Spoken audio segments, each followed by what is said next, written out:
We have any questions from any members of the committee? Mr. McKnight. Mr. Chairman, just as a point of order, is there a time limit on my questions? I'll be brief. Sir, could you tell me your name? Jared Bruder, Okay, and which agency are you with? South Carolina Sheriff's Association. And what is your official capacity in law enforcement? I am not a law enforcement officer. I'm the executive director of the Sheriff's Association. Have you ever been in law enforcement? No, sir, I have not. Okay. Are you familiar with a gentleman named Harry J. Anslinger? No, sir, I'm not. Would it shock you to know that he's the first drug czar of the United States? Wouldn't shock me, no, sir. And would it shock you to know that he was over prohibition during the 1920s?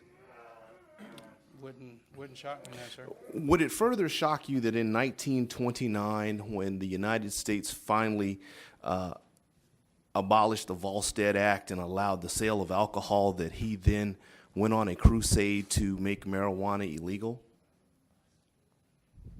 Would that shock me? Would it shock you? No, sir. Would it shock you that he consulted 30 scientists and asked them all, was marijuana addictive? And only one scientist told him that it was? Sir, I can't comment. Yes or no? Would it shock you? Am I being cross-examined? No, you're being asked questions. No, it would not shock me. Okay. But that was 30, 40, however many years ago. That's That was more in than the 40 years 1930s. ago. Okay. I don't know because I don't have the dates on your research. Okay. 1929. Do the math. Let me read you a quote from Mr. Anzinger. Quote, reefers make darkies think they're as good as white men. Unquote. Would that quote shock you? That quote does shock me, yes. Let me read you another quote from him. Quote, the average user, most are Negroes, Hispanics, Filipinos, and entertainers. Their satanic music, jazz and swing, result from marijuana use.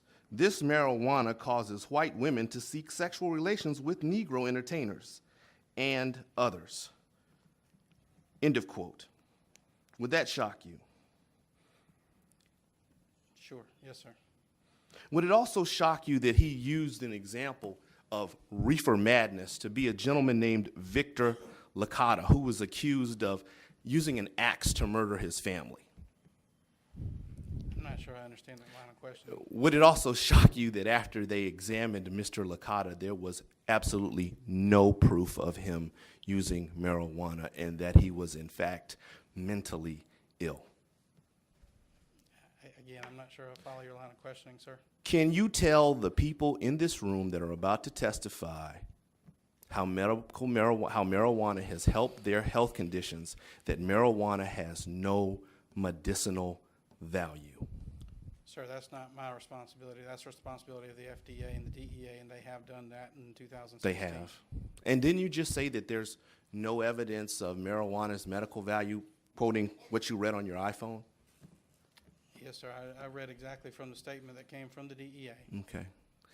But seems like the DEA is lying based upon what we see in this room now, isn't it? I can't say that. Tell us what happens if you can't seize money when you find marijuana. What happens if we can't? Yeah, see you know the- how you stop people and you say you find marijuana and then you take their money. If marijuana is no longer illegal, you don't get to seize that money anymore, do you? Sir, if somebody has an excessive amount of cash on them without any marijuana on them at all, we still have the ability to work with federal partners to seize that money. So you're telling me that when I ride in my car with the $30,000 that I may get from my criminal client because I'm an attorney, you're going to take my money? No, Is sir, that the that's not- society we're working in? Because that's what you're articulating that. That's not what I just said. Okay. If you don't have a legitimate purpose to have $30,000 in cash sitting there, if you're stopped and you have $30,000 in cash that is in dry packs, that's going to be a clue for law enforcement. How about if it ain't in dry packs? How about if it's just in my book bag? I can tell you that there's federal law that would allow that to be seized. That would still have to go before a court. It would not have to be, it would not be subject to Right. seizure without a proper due process Uh-huh. hearing. But you really would take it if you found marijuana, wouldn't you? As you already established, I'm not a law I mean, enforcement officer. I can't. well, well, hold on now. You're using it as a sword and a shield. Either you're going to be a cop or you're not. So I need you to pick a position.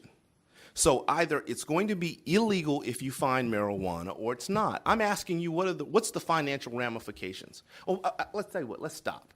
What do you do with the money you seize from drug seizures? What do you do with it? There's specific purposes under the law right now that require us to put it back into further education or furthering the enforcement of drug laws in our state. You use it to buy stuff, don't you?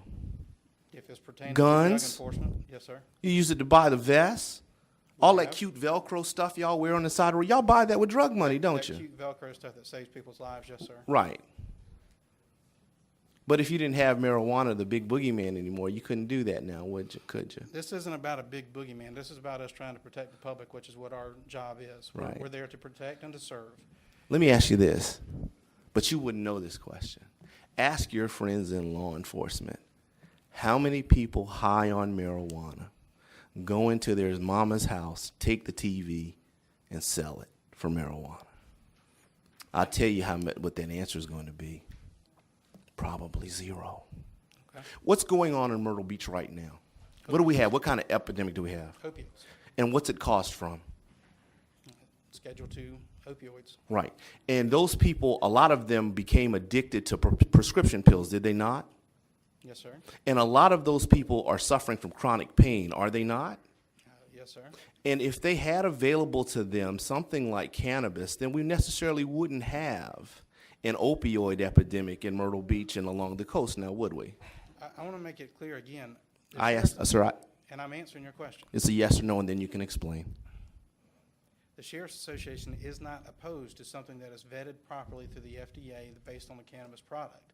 If they've gone through the same process that every other medication has gone through, then we're not opposed to that. But this is not the same process. If this is medicine, then it needs to be regulated as medicine.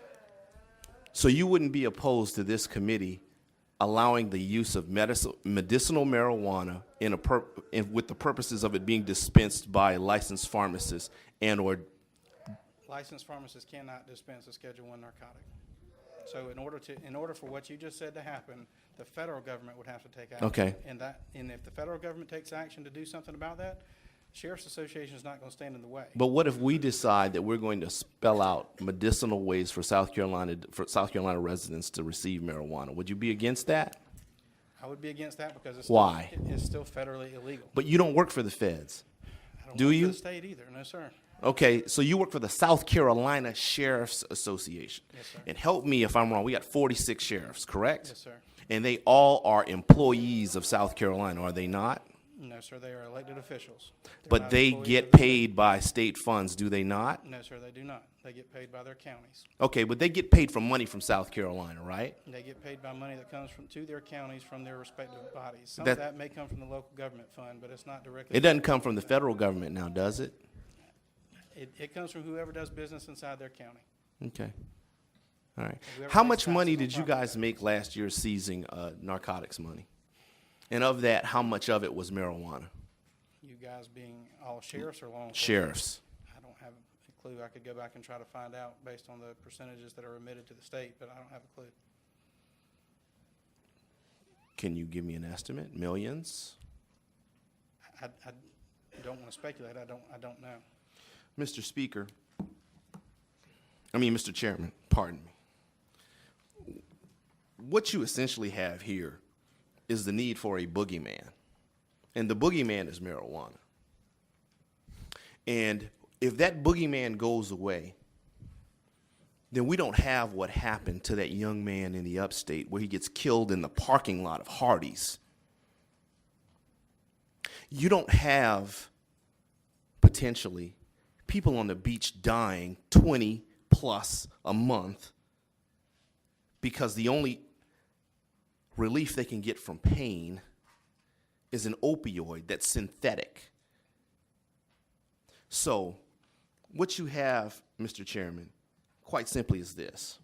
You've had law enforcement that's become needy, need I say addicted to the illegality of marijuana. They know that marijuana is not addictive. The civilization of this world is 5,000 years old, and cannabis has been used that long. If what Mr. Anzinger said in the 30s was true, that white women would just seek the sexual pleasure of black men, I simply suggest to you there likely wouldn't be any more white people in America. They'd all look like me. So let's stop with the lies. And I'm not accusing this gentleman of lying. He's doing his job, and he's doing a fine job, and I'm not beating up on you, but I used your position to make the point. I am tired of seeing and being greeted by parents who tell me that they are not able to play with their child until they use cannabis oil. And let me go further. I've never used marijuana in my life. Don't care for it, just don't. But I tell you, I know a lot of people that do. And none of them have broken in my car yet.